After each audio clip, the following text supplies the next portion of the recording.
ఉమ్.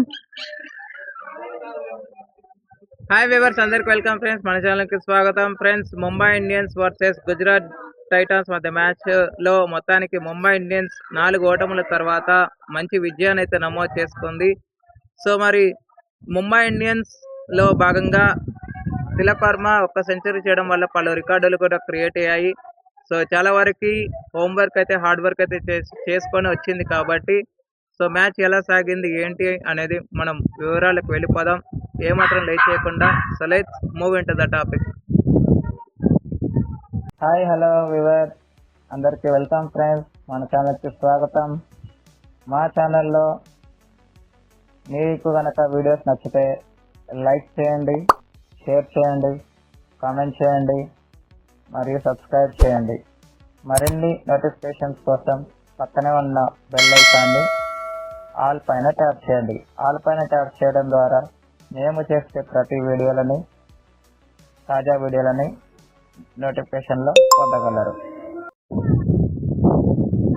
So match రివ్యూలోకి వెళ్ళిపోకంటే ముందు guys, Tilak Varma ఒక record అయితే క్రియేట్ చేశాడు. అదేంటంటే తిలక్ వర్మ ఇప్పటి వరకు 4 లేదా 5వ స్థానంలో వచ్చినటువంటి బ్యాటర్స్ల లిస్ట్లో మొత్తానికి 45 బాల్స్లో 100 చేసినటువంటి 2వ ఆటగాడిగా రికార్డు నెలకొల్పాడు.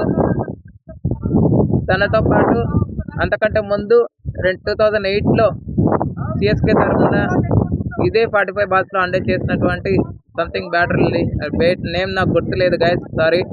సో తన రికార్డు అయితే సమం చేశాడని చెప్పుకోవచ్చు. ఇకపోతే మొదటి భారత ఆటగాడిగా ఫాస్టెస్ట్ సెంచరీ చేసినటువంటి 2163 డేస్లో క్రియేట్ చేసినటువంటి ఆటగాడిగా రికార్డు నెలకొల్పాడు. ఇక రివ్యూలకు వెళ్ళిపోయినట్లయితే టాస్ గెలిచి మొదట గుజరాత్ టైటాన్స్ ఫీల్డింగ్ ఎంచుకుంది.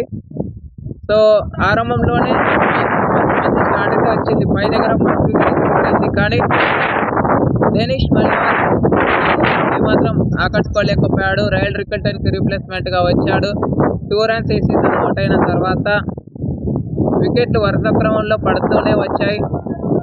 అయితే వికెట్లు వరుస క్రమంలోనే పడుతూనే వచ్చిన తర్వాత ఏముంది, 46కే 3 వికెట్స్ పడిన తర్వాత ముంబై ఇండియన్స్ ఈసారి కూడా లాస్ అవుతుంది అని చాలా మంది అంచనాకి అయితే వచ్చారు. ఎప్పుడు అంటే తిలక్ వర్మ అండ్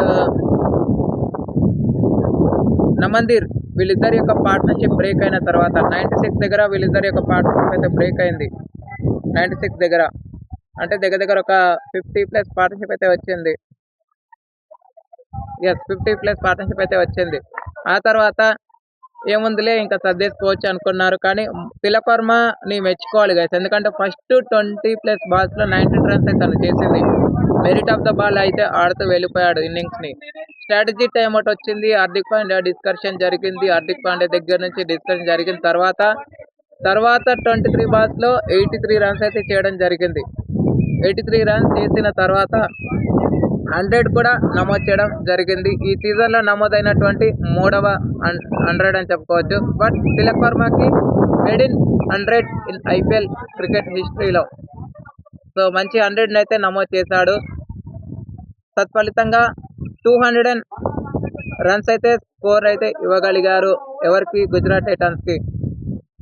నమందీర్, తిలక్ వర్మ వీళ్ళిద్దరు ఇన్నింగ్స్ మినహాయిస్తే ఎవరు కూడా ఆకట్టుకోలేకపోయారు. క్వింటన్ డికాక్ 13 runs చేయగా సూర్యకుమార్ యాదవ్, హార్దిక్ పాండ్యా చెరో 15 runs అయితే చేశారు. మిగతా వాళ్ళంతా అడపదడప స్కోర్లు అయితే చేశారు. అండ్ వికెట్స్ చూస్తే కగిసో రబాడాకి 3 వికెట్లు రాగా ప్రసిద్ధ్ కృష్ణ, మొహమ్మద్ సిరాజ్ ఒక్కొక్క వికెట్ అయితే తీసుకున్నారు.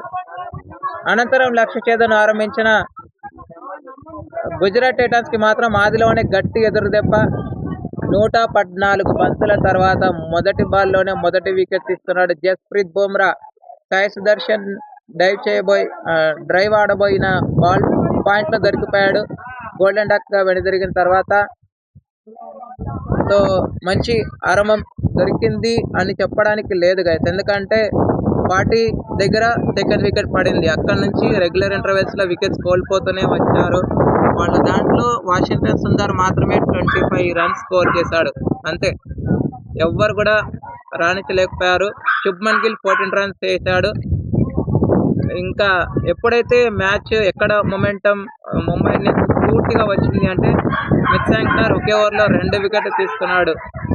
గ్లెన్ ఫిలిప్స్ తో పాటు సంథింగ్ వికెట్ అయితే తీసుకున్నాడు. సో అక్కడ నుంచి మొత్తానికి ముంబై ఇండియన్స్ కి అయితే మొమెంటం అయితే వచ్చింది. 100 రన్స్ కి ఆల్అౌట్ అయితే చేసింది. 15.5 ఓవర్స్ లో ఆల్అౌట్ అయితే చేసింది. సో తత్ఫలితంగా గుజరాత్ టైటాన్స్ 99 రన్స్ తేడాతో ఓటమిని భారీ రన్ రేట్ కోల్పోవాల్సి వచ్చింది. సో ముంబై ఇండియన్స్ బాటం నుంచి 7th ప్లేస్ అయితే వచ్చింది. 10th ప్లేస్ నుంచి 7th ప్లేస్ అయితే వచ్చిందని చెప్పుకోవచ్చు. సో ఇక ప్లేయర్ ఆఫ్ ద మ్యాచ్ ఎవరైతే నేను అనుకున్నది ఒక ఎత్తు అయితే ఇంకో అక్కడ జరిగింది మరో ఎత్తు. ఏంటంటే సూర్యకుమార్ యాదవ్ 100 చేసి ఆకట్టుకున్నాడు కాబట్టి తనకి player of the match award అయితే రావడం జరిగింది. గైస్, నేను ముంబై ఇండియన్స్ ఓడిపోయిన ప్రతి మ్యాచ్ లో ఒక విషయం చెప్తూనే వచ్చాను. అదేంటంటే అశ్విని కుమార్ ని ఆడించండి. అశ్విని కుమార్ ని ఆడిస్తే ఖచ్చితంగా ముంబై ఇండియన్స్ కి రిజల్ట్స్ అనేవి దొరుకుతాయి అని నేను చెప్తూనే వచ్చాను.